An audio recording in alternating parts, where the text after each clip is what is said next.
vous souhaite la bienvenue dans Prière Inspirée. J'ai l'honneur de recevoir à nouveau le pasteur Freddy de Coster.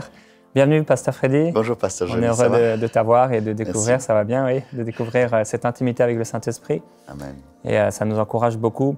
Aujourd'hui, on va parler de l'équilibre du Saint-Esprit. Le Saint-Esprit nous donne de l'équilibre dans nos vies, mais beaucoup plus que ça, le pasteur aura l'occasion de parler de cet équilibre divin par rapport à la merveilleuse personne du Saint-Esprit. Et j'ai pensé à plusieurs versets hier soir quand j'ai vu que l'un de mes 2 pommiers dans mon jardin est tombé. Ah bon, il s'est tombé, j'ai 2 pommiers, ça m'a fait penser à un passage qui, je pense, pourra exhorter plusieurs personnes. Lorsque dans la parole de Dieu, dans Jérémie au chapitre 2, verset 21, Dieu dit « Je t'avais planté comme une vigne excellente, d'un plan d'une qualité tout à fait sûre. Comment as-tu changé à mon égard ?» Et un peu avant cette parole, Dieu dit « Reconnais et vois que c'est une chose mauvaise et amère d'abandonner l'Éternel ton Dieu et de n'avoir de lui aucune crainte. » Et je voudrais vous encourager à la maison personnellement à continuer à demeurer fidèle au Seigneur. Plusieurs d'entre vous, vous écoutez cette émission aujourd'hui, vous êtes tombés dessus, entre guillemets, par hasard, et vous avez abandonné Dieu. Et Dieu voudrait que vous puissiez le suivre à nouveau, que vous puissiez être complètement pour lui. Vous savez, dans Luc, au chapitre 13, on voit ici cette parabole que Jésus nous donne. Il dit, un homme avait un figuier et il était planté dans sa vigne, il vient y chercher du fruit et il n'en trouva pas. Et on voit le maître qui vient là pour chercher du fruit. Et alors il dit au vigneron, ça fait 3 ans que je viens chercher du fruit et je viens à ce figuier, je n'en trouve pas, alors coupe-le. Pourquoi occupe-t-il la terre inutilement? Et là on voit le Seigneur Jésus dans sa miséricorde. Le vigneron répondit, maître, laisse-le encore un peu de temps cette année et d'ici là je creuserai tout autour, j'y mettrai du fumier et peut-être à l'avenir produira-t-il du fruit. Et ça m'a aussi fait penser à une parole qu'on voit dans Daniel, quand Dieu va montrer à Daniel 2 paniers de figues. Des figues qui sont amères, qui sont pourries, et des figues qui sont très bonnes.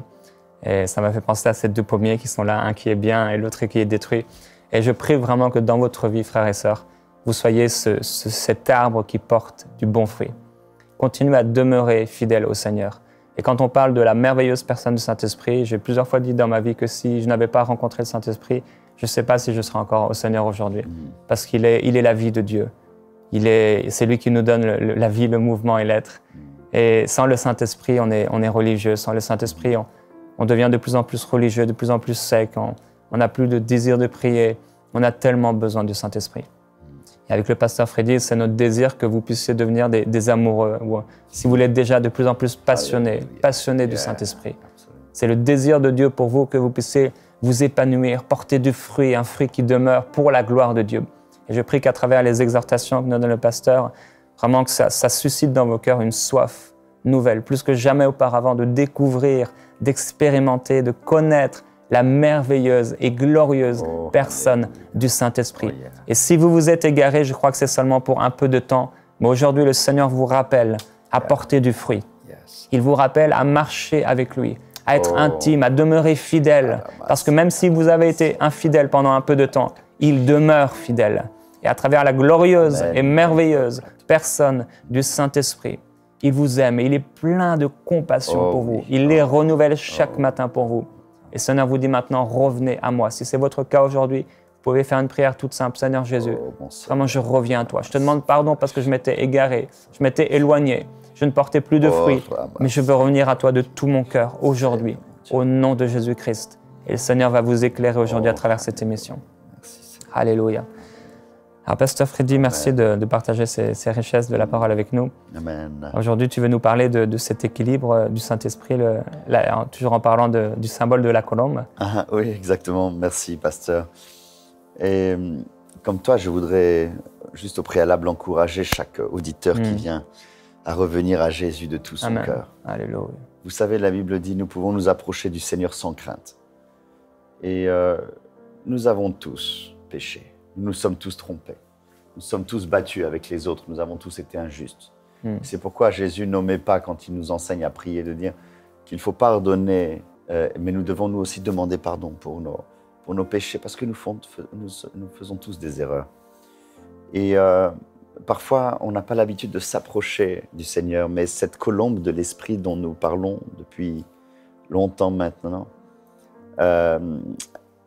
est formidable. Et il n'attend qu'une chose, c'est toujours de revenir à nous. Et comme on l'a vu, elle va venir un jour. Vous allez entendre juste le battement de ses ailes. Vous allez sentir soudainement qu'une nouvelle présence, voilà, une nouvelle émotion.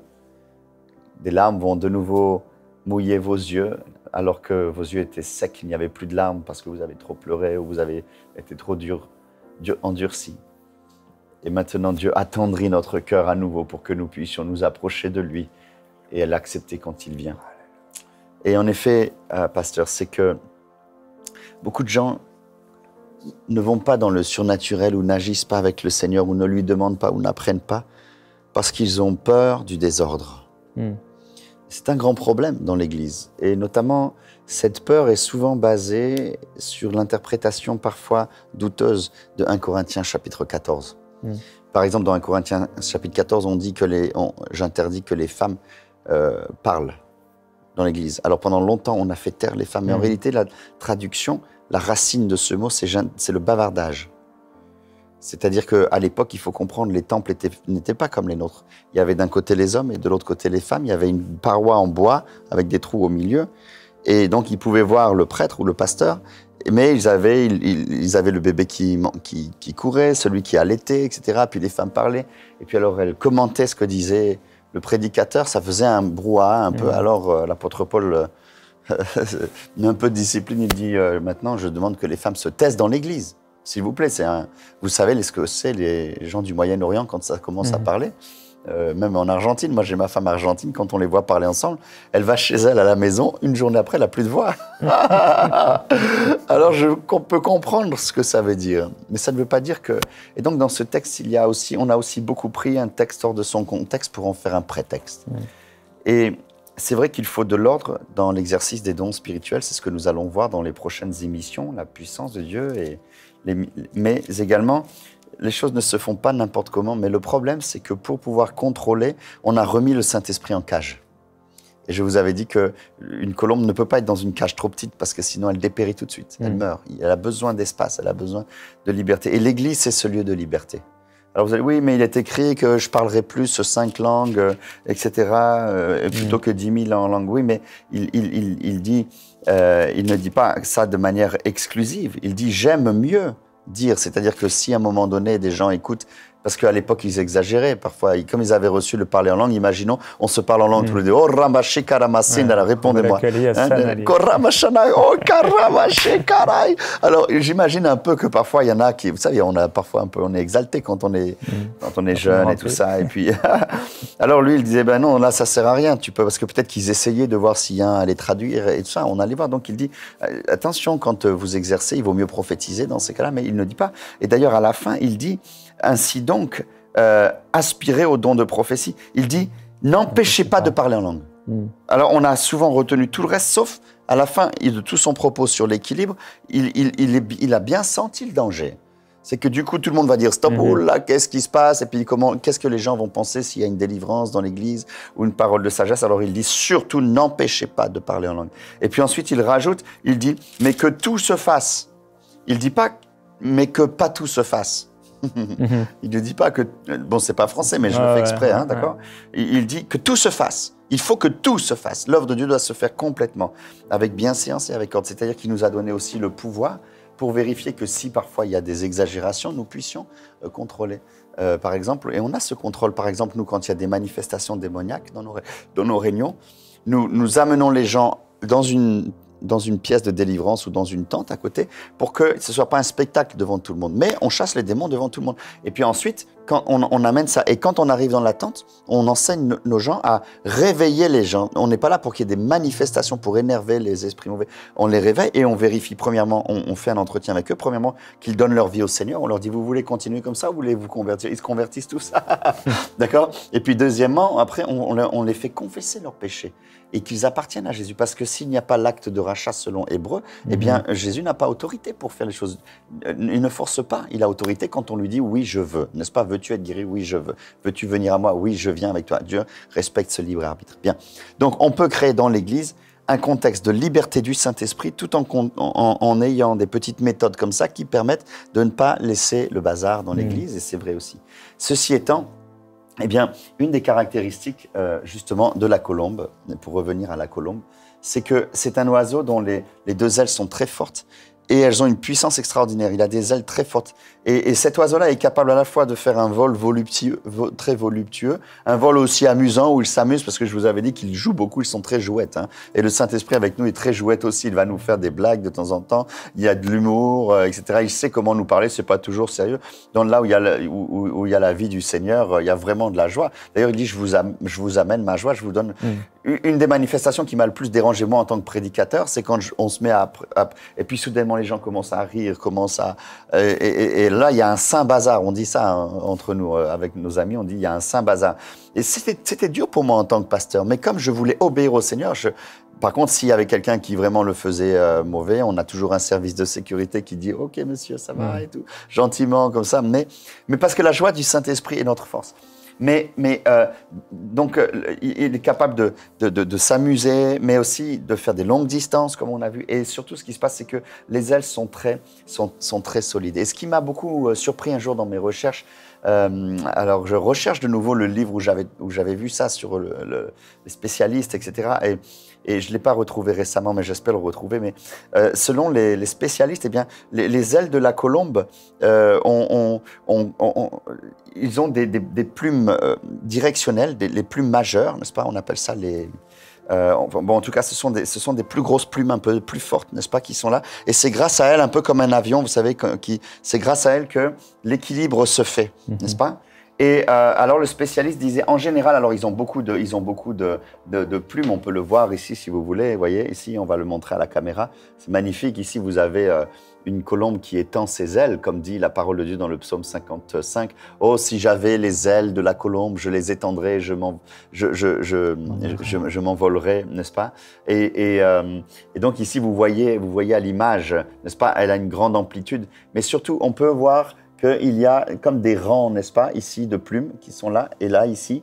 Et c'est ça qui permet, il les a de chaque côté, et c'est ça qui lui permet de trouver sa force et de trouver sa direction. Et quand on les compte, il y a 9 plumes directionnelles de chaque côté. Alors quand j'avais lu ça, ça m'a fait comme une révélation extraordinaire. J'ai été absolument estomaqué. Parce que vous avez ri, donc vous avez déjà compris ce que ça veut dire. Ça nous réfère à Galates 5. Qui nous parle, et puis à 1 Corinthiens 12, qui nous parle qu'il y a combien de dons de l'esprit? 9. Et il y a combien de fruits de l'esprit? 9. D'accord? On va les prendre dans la prochaine émission. On parlera d'abord des fruits de l'esprit, l'amour, la joie, la patience, la douceur, la tempérance, la maîtrise de soi, etc., la bénignité. Et puis, dans les dons, alors évidemment, après, il y a toute une déclinaison de dons, mais il y a 9 racines de dons. Et il y a le don des miracles, le don des paroles de connaissance, de sagesse, le don de foi, le don d'interprétation, le don de prophétie, et puis bon, j'en oublie 3 autres. Et donc, waouh, ça m'a beaucoup appris. Et en effet, ça, c'est quelque chose de très important. C'est quelque chose de très important. Donc, le Saint-Esprit veut nous apporter la liberté, mais il apporte toujours aussi l'équilibre, n'est-ce pas? Et nous allons voir que vous ne pouvez pas exercer, par exemple, l'onction, mais ne pas avoir le caractère. Ouais. Et quand ça se passe, c'est un peu comme une poule. Vous avez vu, vous êtes breton, donc on a tous des poulaillers en Bretagne et nous en Normandie. Et dans le Nord, donc nous, on avait un poulailler avec... Donc, ce qu'on faisait, on prenait une poule, on les attrapait, on courait après, c'était rigolo. Et puis, on prenait les ailes et on coupait une aile, les plumes d'une seule aile, pas l'autre. On n'avait pas besoin, on s'embêtait pas pour faire ça. Ça allait plus vite, n'est-ce pas? Alors la poule essayait, puis hop, elle tournait en rond, ou alors elle s'écroulait dans le grillage, et après elle n'essayait plus, elle ne pouvait plus s'enlever de son truc. Eh bien, c'est la même chose. Beaucoup de gens, par exemple, ils veulent le don, ils veulent le spectaculaire, le miraculeux. Et c'est vrai qu'on aurait pu passer nos émissions de vous parler de plein de miracles. Vous le faites souvent et déjà ici, etc. Et ça, c'est intéressant. Mais on a beaucoup insisté aussi sur le fait que ces miracles-là ne sont qu'une conséquence aussi de l'action, mais aussi du caractère. Et donc, si dans une église, vous avez que les dons, alors on y va ici, et puis alors il se passe des choses, etc. Et puis après, il y a des adultères, des disputes, des compétitions, du sectarisme, de la souffrance, du manque de foi, etc. Des défauts de caractère, eh ben, on va tourner en rond et ça ne marchera pas, on ne décollera jamais. Puis dans l'autre église, on se dit, oulala, il faut que tout soit fait avec bienséance et avec ordre. Donc on bloque le Saint-Esprit, on n'ose pas prier en langue, on n'ose pas dans l'église parce qu'on prend ce texte-là et puis on ne le regarde pas dans son contexte. On n'ose pas prophétiser, on est dur, etc. Et puis alors là, on développe par contre l'étude de la parole de Dieu, le caractère, le côté social. Et puis là, alors, donc c'est bien, on a une aile forte, etc. Mais on tourne aussi en rond dans l'autre sens, n'est-ce pas? Et donc après on se dit, mais ça décolle pas, etc. Donc il faut trouver toujours cet équilibre, n'est-ce pas, entre le don et le caractère. C'est quelque chose de très important. Ça se passe dans nos vies personnelles, c'est ce que Dieu veut faire, et c'est le sens de l'épreuve. Et c'est pourquoi Dieu nous envoie aussi des épreuves pour que justement les ailes puissent bien arriver et qu'on puisse voler dans l'esprit, mais que Dieu puisse compter sur nous à long terme. Parce que, pasteur, si Dieu nous confie du feu, il ne faut pas qu'on devienne une ogive nucléaire. Il faut qu'on puisse se réchauffer avec cette force nucléaire qui est la puissance du Saint-Esprit, mais on peut aussi appuyer sur le bouton rouge. Et ça fait beaucoup de dégâts. Et ça, le Seigneur ne voudrait pas que ça se passe. Ce n'est pas sa gloire. Amen. Amen. Merci. Tu as parlé d'une chose par rapport à la délivrance. Les gens qui viennent pour être délivrés ou simplement ils n'avaient pas pensé, mais il y a des mauvais esprits qui se manifestent. Et l'une des choses que vous faites, c'est de leur faire confesser les péchés. Et c'est vrai que souvent dans les églises, il y a des gens qui sont là, ils demandent à être délivrés, il y a des manifestations et on voit que régulièrement, ces mêmes gens reviennent. Ah ben oui. Et l'un des problèmes, c'est ça, c'est la confession des péchés. Les gens ne veulent pas, pour certains, abandonner leurs péchés. Et à la maison, je voudrais vous encourager, si vous avez parfois de ces manifestations démoniaques, si vous êtes dans des églises qui sont ouvertes à pouvoir pratiquer la délivrance et que ça se manifeste régulièrement chez vous, j'aimerais vous poser sincèrement la question, êtes-vous prêt et avez-vous abandonné votre péché? C'est vraiment une question de fond parce que si vous cohabitez avec ce péché-là et que à la fois vous demandez la délivrance, eh bien c'est en même temps cette image de la colombe qui est là. Elle veut la délivrance d'un côté, mais de l'autre côté, elle penche vers le péché, vers les ténèbres. Ce sera difficile de pouvoir voler. Ce sera difficile de pouvoir entrer dans les choses de l'esprit et y demeurer. On pourra peut-être les aborder, y entrer ou être touché à un moment, mais y demeurer, ce sera beaucoup plus difficile. Alors dans ce temps de prière, je voudrais premièrement qu'on puisse prier par rapport à ça. On pourra parler de prier par rapport à l'équilibre dans nos vies et que la puissance du Saint-Esprit se manifeste. Si vous êtes une personne de la parole, mais vous n'avez rien vécu dans l'esprit, on va prier pour vous. Si vous êtes une personne de l'esprit, mais il vous manque vraiment le caractère de Christ qui se forme en vous, on va aussi prier également. Ça va être, je crois, un des temps très importants qui vont se passer dans les prochaines minutes. Maintenant, là, ouvrez votre cœur à la présence du Saint-Esprit.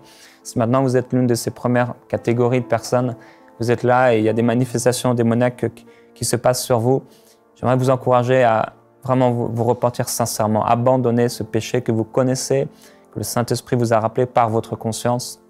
Ce sont des choses qui sont en vous que vous n'avez pas abandonnées et Dieu voudrait que vous puissiez les abandonner entièrement, complètement, afin de ne pas abandonner Dieu.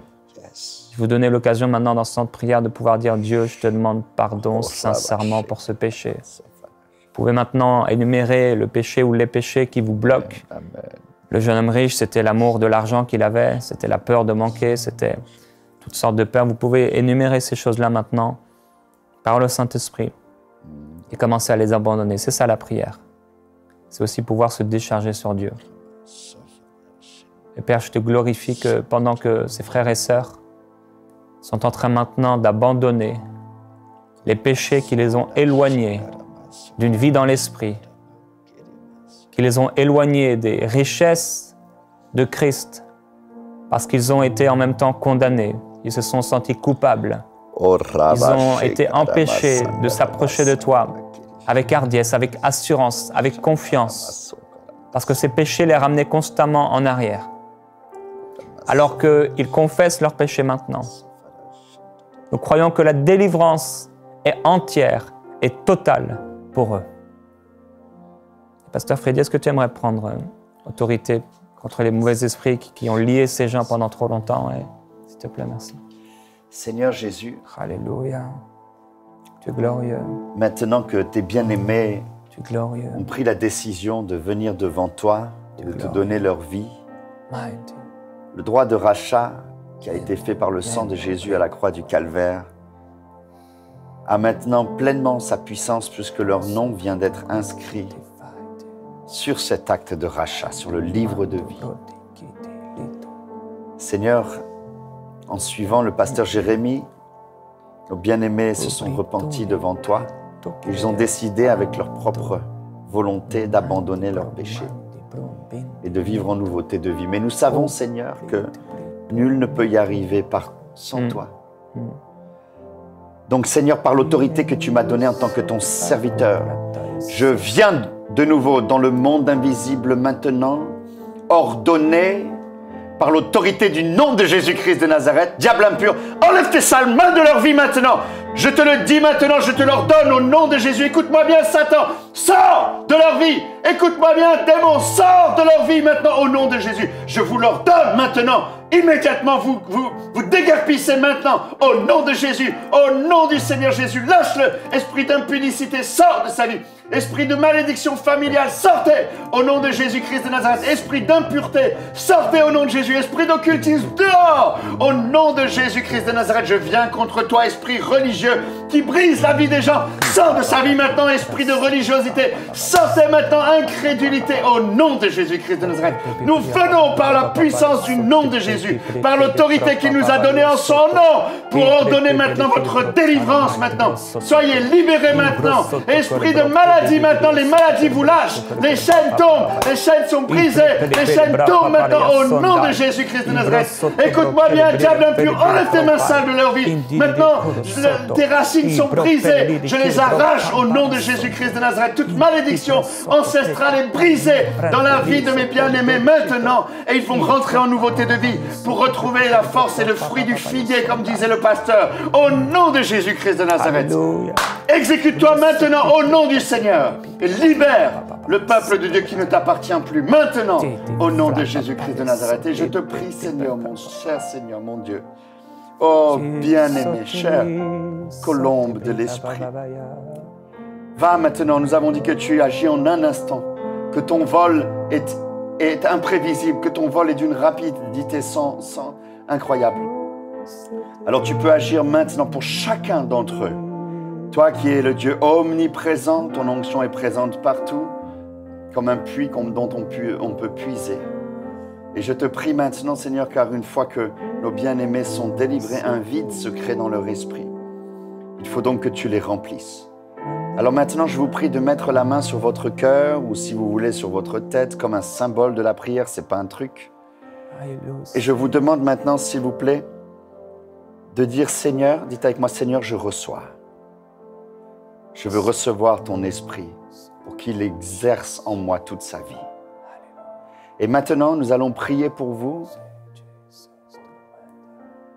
Et que ne priez plus là où vous êtes. Ne priez plus. La Bible dit quand on vient vers Dieu, c'est comme il faut boire à la source. Donc, c'est comme si vous allez maintenant boire à la source. Quand on prie pour vous, imaginez que vous êtes en train de boire un verre d'eau. Faites-le, voilà, agissez de cette manière.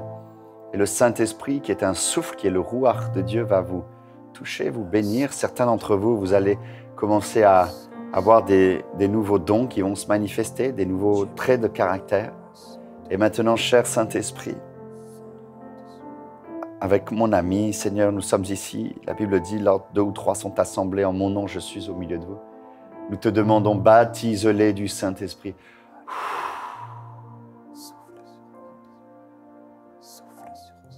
Souffle du rouach.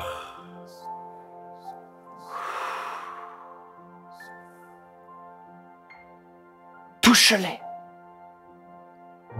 Oh, l'onction de Dieu va vous toucher là où vous êtes. C'est fort, car il est puissant.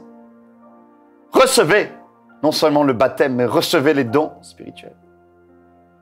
Recevez la paix de Dieu qui surpasse toute intelligence. Recevez les traits de caractère du Saint-Esprit. Tous les défauts vont être brisés maintenant. Et vous recevez sa vie au nom de Jésus-Christ de Nazareth. Touche maintenant, touche maintenant, touche maintenant, là où vous êtes. Recevez, recevez, recevez, recevez. Recevez la puissance du Saint-Esprit maintenant. Maintenant, au nom du Seigneur Jésus-Christ de Nazareth. Oh, merci, cher Seigneur. Alléluia. Là où il y avait les pleurs, mets la joie, mon cher Seigneur. Oh, alléluia. Là où il y avait la maladie, mets la santé, recevez. Là où il y avait la peur, mets la confiance. Là où il y avait la division, mets l'amour du prochain. Recevez la vie de Dieu. Recevez son cher Saint-Esprit. Oh, alléluia. Marchez par l'Esprit et vous n'accomplirez pas les œuvres de la chair, nous dit la parole de Dieu. Aimez le Seigneur. Entrez dans l'intimité avec le Seigneur. Et maintenant, mes bien-aimés, à partir de ce moment-là, votre vie va changer. Et quand vous entendez une petite voix intérieure, quand vous avez une petite envie de faire quelque chose, ou de témoigner, ou de faire quelque chose, commencez. Nous en parlerons bientôt pour que le Seigneur puisse maintenant s'exprimer en vous et que ce ne soit pas un trésor caché. Que le Seigneur vous bénisse. Recevez cette douce et tendre onction du Seigneur. Soyez remplis de l'Esprit.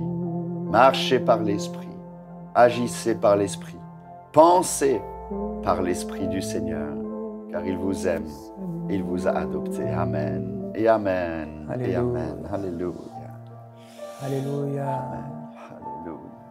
Alléluia. Demeurez dans la présence du Saint-Esprit. Merci Seigneur. Continuez à boire. Continuez à vous laisser toucher par lui. Sa présence vous enveloppe.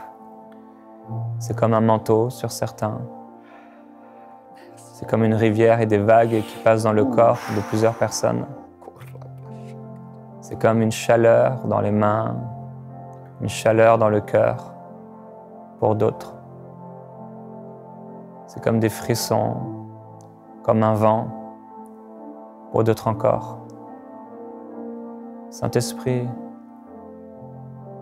manifeste-toi, s'il te plaît, afin que ton peuple puisse te connaître. Comme nous pouvons nous connaître par les paroles, par le toucher, que ton peuple te connaisse. Que ses frères et ses sœurs, dont certains viennent de t'accepter pour la première fois, Oh, merci Seigneur. puissent dès maintenant connaître que tu es Dieu. Alors que Jean pouvait se coucher sur ta poitrine, alors que Philippe, alors que Pierre pouvaient être si proches de toi, alors qu'ils t'ont vu transfiguré, ils ont été changés.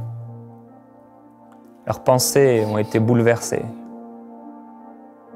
Tu as dit qu'il était préférable que tu t'en ailles, Oui, c'est vrai. afin de nous envoyer le Saint-Esprit. Oui.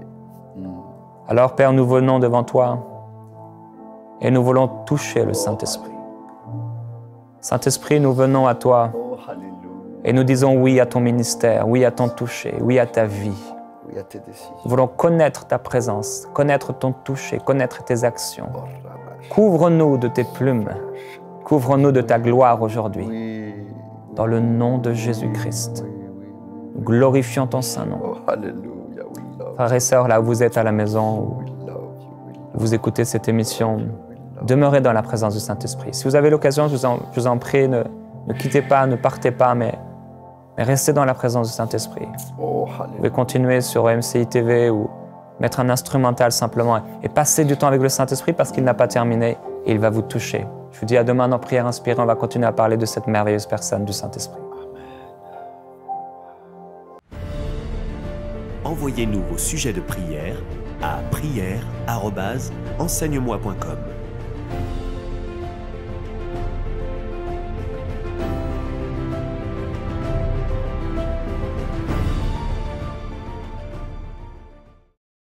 Cette émission est rendue possible grâce au précieux soutien des partenaires d'Enseigne-moi Canal International.